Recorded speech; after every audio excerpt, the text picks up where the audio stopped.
మీ business ఏదైనా మీ ఊర్లో promotion చేయాలంటే అది సుమన్ టీవీతోనే సాధ్యం. ఇప్పుడే సంప్రదించండి. ఇక్కడ మన రాముణ్ణి వీడినటువంటి అయోధ్య ఎలా ఉంది?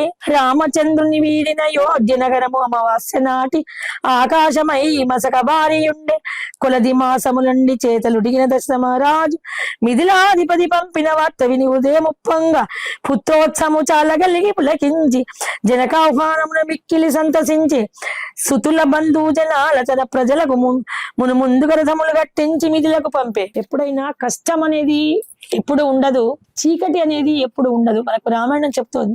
రాముడు వెళ్ళాడు, ఇప్పటిలాగా ఫోన్లు లేవు, వాట్సాప్లు లేవు. ఎక్కడ వెళ్ళాడో ఆ ఋషి నుంచి, కౌశిక మహర్షి నుంచి సమాచారం లేదు. నా పిల్లలు ఎక్కడ ఉన్నారో లేలేత సుకుమారులే ఆ అడవి ఛాయలు తిరుగుతూ ఎండ వేడెక్కుతోంది, మాఘమాసం వస్తోంది, శుభకార్యం చెయ్యాలి, ఇంట్లో ఉంటే నా సుపుత్రునికి ఇంకేదన్నా శుభకార్యము, వివాహము, వరపూజలో చేయిస్తుంటేనే ఎక్కడ వెళ్ళిపోయాడో, ఎక్కడ ఉన్నాడో అడవిలో, ఆ కాననాలలో, ఆ ఋషివాకిట్లో అని చాలా దీనంగా కన్నీటితోని తలపోస్తున్న దశరథమహారాజుకు జనక మహారాజు పంపిన వార్త ఆగమేఘాల మీద అందింది. అంటే ఇక్కడ ఏంటంటే ఒక దుఃఖం వెనుక, ఒక బాధ వెనుక ఒక సంతోషం అంతకంటే గొప్పగా ఉంటుంది అనేది మనకు రామాయణం చెప్తుంది. ఎప్పుడూ చీకటి ఉండదు. ఆ చీకటిని పారద్రోలి కొంగొత్త వెలుగుతో సూర్యుడు ఉదయిస్తాడు. నూతన ఉత్సాహంగా మనకు ఉదయారంభం అవుతుంది. అలాగే జనక మహారాజు పంపినటువంటి ఒక సూర్యోదయం అనేటువంటి ఒక ఆహ్వాన పత్రిక చూసి అమితానంద భరితుడైనాడు మన దశరథ చక్రవర్తి.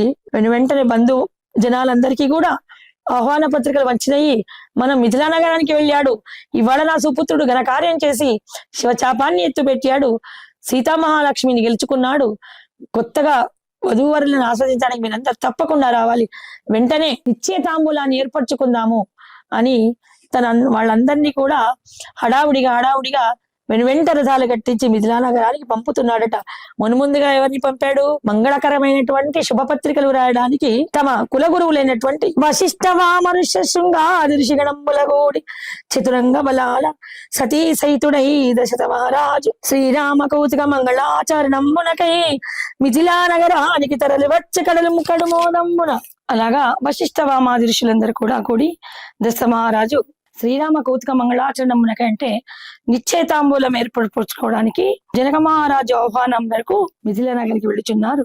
వశిష్ఠ వామదేవుడు జాబలి మార్కండేయుడు కాత్యాయనాది బ్రాహ్మణోత్తముల కూడిన పరివారము తోడ 4 దినములు ప్రయాణము నరించి వచ్చే కోసలేంద్రుడు సాకేతపతి దశరథమహారాజుకు సాదర సత్కారంబుల ఎదురేగి ఆహ్వానించి ఆప్యాయమునాలింగనము రించే జనక మహారాజు తమ సుతుని పరాక్రమ విజయాలు సాటిరానివయ్య, నీ వంటి పుణ్య పురుషులతోడ వెయ్యమందుట మా సుకృతంబు మా వంశము పునీతమాయే, మహాత్ములు సమ్మతించిన సీతారామ వివాహము చేయదలచితిమని వినయమున పలికె జనక మహారాజు. దానము దాత వశముగాన కన్యాదాతలు మీరెప్పుడిచ్చినను పుచ్చుకోవడమునకు సమ్మతులము మేము. ఇక్కడ ఏంటంటే వెనకట ఎంత వినయముండే, అమ్మాయి తండ్రికి చాలా విలువనిచ్చేవాళ్ళు.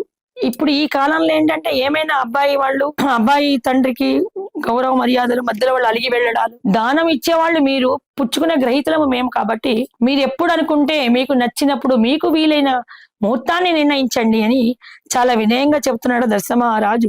చిరునగమ్న పల్లికు దశరథ వచనం ములకు జనక మహారాజు హృదయము పులకించి పొంగే, తమ పరివారులు వచ్చినన్న వార్తను సంత సంబున విని రాజమందిరము నుండి తరలి వచ్చిరి రామలక్ష్మణులు సూర్యచంద్రుల వంటి సుతులను దీర్ఘ వియోగమునగనగా దశరథ కనులాశ్రులాగా లేదు అదతో ఎదురేగి ఇరుకరముల తనయులిద్దరిని అక్కున తెచ్చుకొని వాత్సల్య వాంఛ తీర్చుకునే దశరథ మహారాజు చాలా రోజుల తర్వాత తమ పిల్లలు ఎదురు రాగానే గబాగబా తాను కూడా ఎదురు వెళ్ళి గట్టిగా 2 చేతులు తన ఇద్దరి పిల్లల్ని పట్టుకొని హృదయానికి అద్దుకున్నాడు తండ్రి.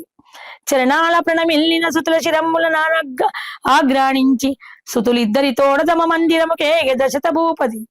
ఇక్కడ విడిది ఇల్లు ఖాళీ చేయించి రాజమందిరంలో ఏకాంతమైనటువంటి సకల సౌకర్యాలైనటువంటి రాజ విడిదిని ఏర్పాటు చేసినా కూడా తమ తండ్రి తమ బంధువులు వచ్చారు అనగానే రామలక్ష్మణులందరూ కూడా ఆ దశరథ మహారాజు కోసం వినియోగించేటువంటి ఆ అతిథి గృహానికి వెళ్ళారట. తనివి తీర తల్లుల తమ్ముల ఆత్మీయతలు పంచుకొని జరిగిన విషయము వివరణలు గావించి ఉత్సాహులై రామలక్ష్మణులు.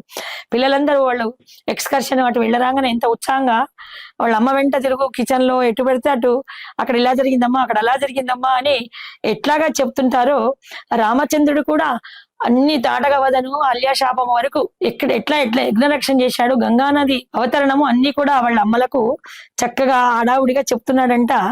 ఎన్నో రోజుల తర్వాత తమ పిల్లలతోని ఆనందంగా గడుపుతున్నారు వాళ్ళంతా కూడా. కాంస్యాపట్టణమునున్న సోదరుడు కుశధ్వజుని పిలిపించమని మంత్రి సుధామన్ ఆదేశించే జనక మహారాజు. అక్కడేమో సుమంత్రుడు దశరథ మహారాజు యొక్క ముఖ్యమంత్రి, ఇక్కడ జనక మహారాజు యొక్క ముఖ్యమంత్రి సుధాముడు. సుధాముడు అనే పేరు మనకు 2 సార్లు వస్తుంది భాగవతంలో.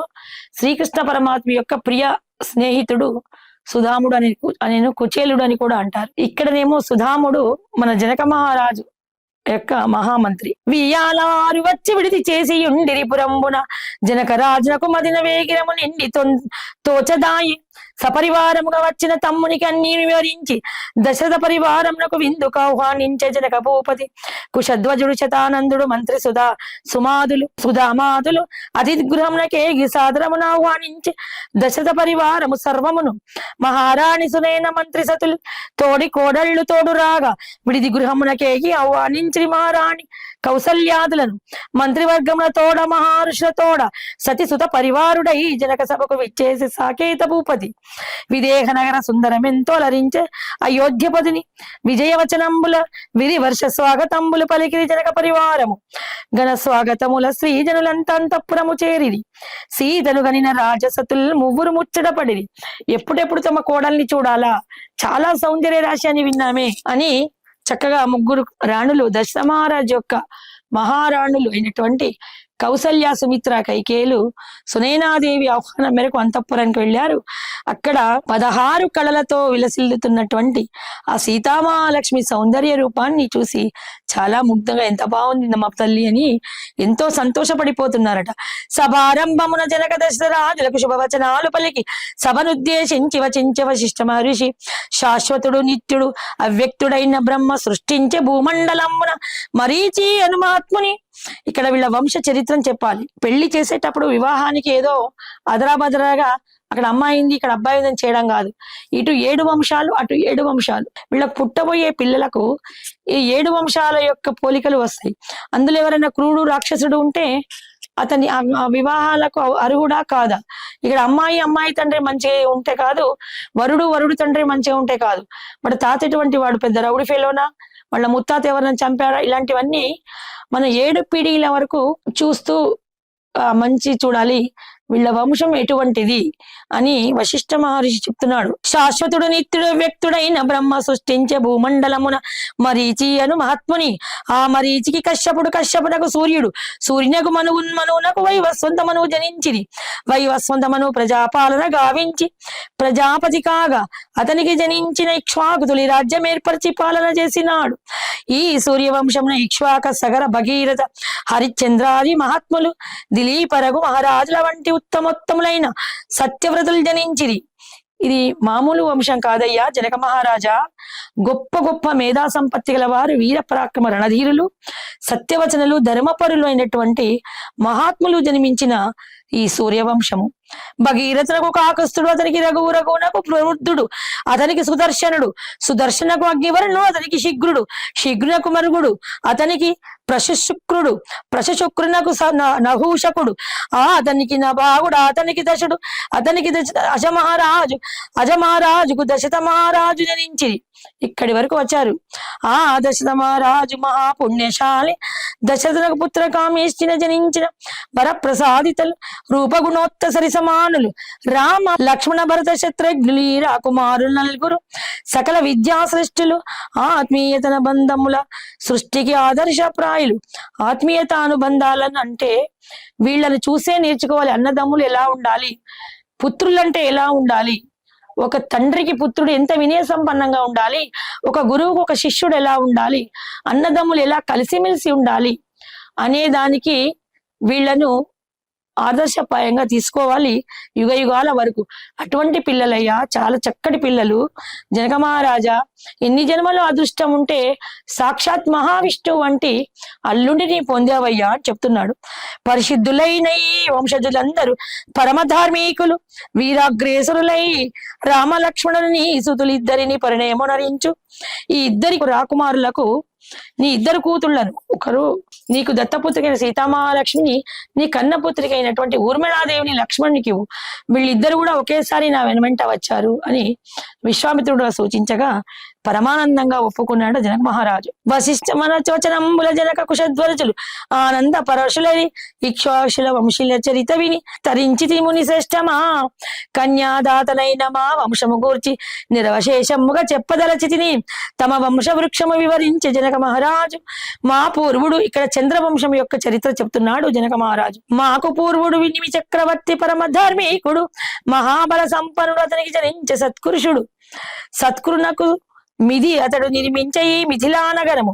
అతని పేరునే మా తాత ముత్తాత అయినటువంటి మిథి చక్రవర్తి పేరున ఈ మిథిలా నగరం ఉద్భవించింది.